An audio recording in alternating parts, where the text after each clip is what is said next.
This is the Kazdoy Closet. I'm Kazdoy. That's my closet full of all the stuff that I love. And today, once again, we look at some foreign film noir, this time from a 3-film set. And all 3 films have something in common besides being film noir, of course. First of all, they're all from the late 50s. They're all in black and white. They're all about 90 minutes long, and they're all in French with English subtitles. 2 of the films get a big oui from me, and one of them gets a no, which is French for no. Let's check it out. Today we're going to look at the French Noir collection, and it's a 3-film collection. I'm going to start with what I think is the most impressive film here, and that's Back to the Wall from 1958. I'm going to give the English titles for all of these because I don't want to embarrass myself trying to pronounce the French ones. This one is about a wealthy industrialist who discovers his wife is having an affair, and so he decides to get revenge on his wife and her lover by blackmailing her under a different identity.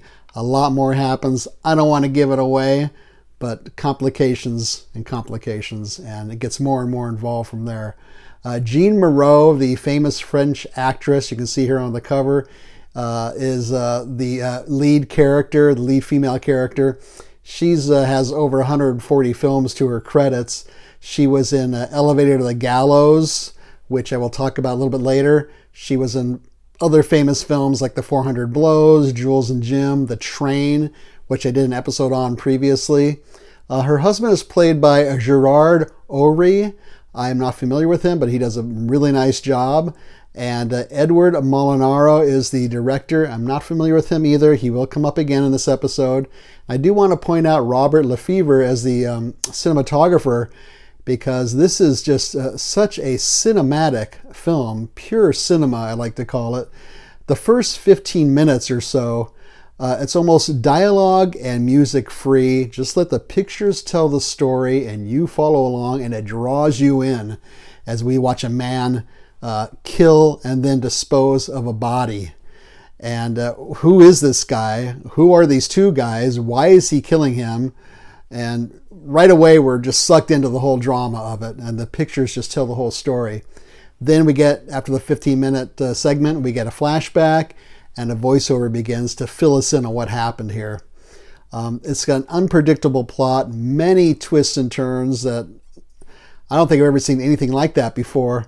As it keeps us guessing as the main character keeps plotting revenge on his wife. It gets more and more complicated. The noir elements are several. The look of it is just outstanding visually. The main character is an alienated, haunted guy, even though he's a very successful businessman. There's adultery, there's blackmail, there's a murder, a couple murders. There are seedy characters who will do anything, sell out anybody just for a couple of bucks.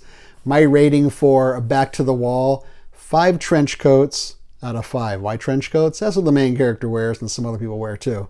It's a smart film and an engrossing film that is pretty ageless, really. As I was watching it, I was thinking, this holds up. You would never think this was from 1958. It just holds up so well. The second most impressive film, and it's pretty close, is Witness in the City from 1959. This, again, we have an industrialist, and he kills his mistress. This is in the very beginning of the film. He's pushing her off of a train, and she's screaming, no, no, and he's pushing her face and her body off this train. It's an amazing way to start a film. It's the very first scene. He is quickly acquitted of this crime, but her husband knows he's the guilty guy, so he wants to get revenge. This one stars Lino Ventura, the great French actor. I mean, what a presence on film, what a face he has. He was in Elevator to the Gallows also, in several film noirs and many other films, and it's just always great to see him. Same director here, Eduardo Molinaro. Pierre Bollier, he did the novel this is based on. He wrote the source material for, get this, Vertigo, Diabolique, and Eyes Without a Face, 3 outstanding films. Henri Decay was the cinematographer, and I want to point him out. He also worked on Elevator to the Gallows. I have that over here. This is a really wonderful film noir by Louis Malle. Check that one out. with a great score from the great Miles Davis. And he also did, Henri Duque did the cinematography for Boys from Brazil, if I didn't mention that already. So visually, we have another long sequence like in that first film I discussed. This one's about 20 minutes long with very little dialogue or music. I always appreciate that. Let it play out. Let us get involved in it that way. We don't need dialogue or music to tell us how to feel or what to think. We can figure it out. And there's several of those sequences in here that are very cinematic. A taxi driver sees the guy leave the scene of his crime. So now our main character who killed the lover, he is concerned this taxi driver is going to identify him. So most of the film is taken up with him stalking and pursuing this taxi driver. And then we learn a lot about the taxi drivers themselves, their culture, where they hang out, how they talk to each other. Kind of reminded me of some of those scenes in Scorsese's film Taxi Driver, where we're kind of hanging out with the taxi drivers and they're sort of their little subculture going on there. The music I want to point out is a wonderful jazz score, not used very much, but when I first started I thought, okay, this is not a typical jazz score for some of these films. This sounds like maybe a quartet or maybe a quintet, something like that. And and I thought, this sounds so familiar. And it's Kenny Dorham, the famous legendary trumpet player. And it's 1959, so it must be from his Blue Note period. You jazz guys know what I'm talking about. It's a wonderful, wonderful soundtrack. Really great. And as far as Noir goes, visually, it's got it down pat. We have the streets of Paris, really interesting. We have 2 murders. We got some prostitutes showing up in a couple of scenes. And we have another obsessed main character who's looking for revenge. So my rating for Witness in the City, once again, I'm going to give it 5 trench coats out of 5. Totally involving film. Lino Ventura's in it, doing a great job, and it's just beautifully shot. The third film in this set I want to talk about, and for me the least impressive one, is Speaking of Murder from 1957. This is about a man who owns a parking garage, but it's really a front for his gang activities and his gang members. And one of his gang members is convinced that the owner's brother is a police informant. So the 2 biggest strengths in here are, once again, we have Lino Ventura starring in this, and then we have the main star, Jean Gabin, another great French actor. And those 2 guys and Jean Moreau, all 3 of them are in this film, which I talked about before. Touché pas à Grisby. I think it means hands off the loot. So that's another great one. And all 3 of those great French actors are in this one, if you want to check that one out. So we have the 2 biggest strengths here. Well, I mentioned the actors are the biggest strengths. But Auguste Le Breton, he wrote the source material for this, and he also wrote Rafifi, which is a wonderful 5-star noir / heist film you should check out. Visually, this is a pretty straightforward film. It's got some great Paris locations, more so really than the other 2 films. And it's got one big set piece, only one, and that's the sort of this pursuing chase with these 2 motorcycle cops. And yeah, that happens at the 1 hour mark, so you got to wait 1 hour for that.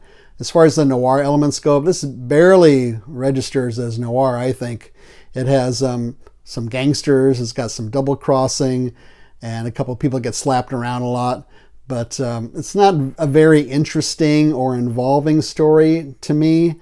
The music was way overblown, I thought. So my rating for Speaking of Murder is going to be 3 trench coats out of 5, mainly because of the 2 actors that I mentioned and the location shooting I thought was really good. So what's on this disc? This is a Kino disc, and 2 of the films have a square picture, just so you know. Picture quality is great throughout, and there's 2 discs. There's 2 films on one disc, one on the other. You have this slip cover, and then you have reversible art, so you have you can change the artwork if you want to.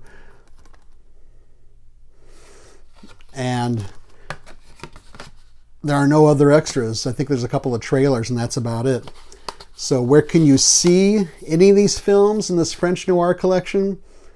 I have no idea. I didn't check YouTube, come to think of it, so you might look on there. But otherwise, if you want to buy it, it's on Kino. I just checked earlier, it's like $27.95, which is almost half price. You can get it now. You can wait for a Kino sale and pay about 25 bucks for it or so. I think it's worth it for those two films that I mentioned at the beginning. So there you go. French Noir collection. Feel free to leave a comment or suggestion down below. I'm sure there's other films these actors were in that I just forgot to mention. Leave a thumbs up. Don't leave a thumbs down. Subscribe would be great. We're almost at our goal of 400. We have about 10 or 11 to go. Share this with your friends and neighbors. Otherwise, as the kids say, a couple of shout outs, wonderful comments. I want to thank you for commenting. Vic, Robert, another Robert, Neil, Michael, and of course Tina. And then also I want to thank a new subscriber, Mirjana. I don't know, hope I pronounced that right. It's Mirjana. Thank you for subscribing. And thank you for watching this video. Hope you liked it, and I will see you next time.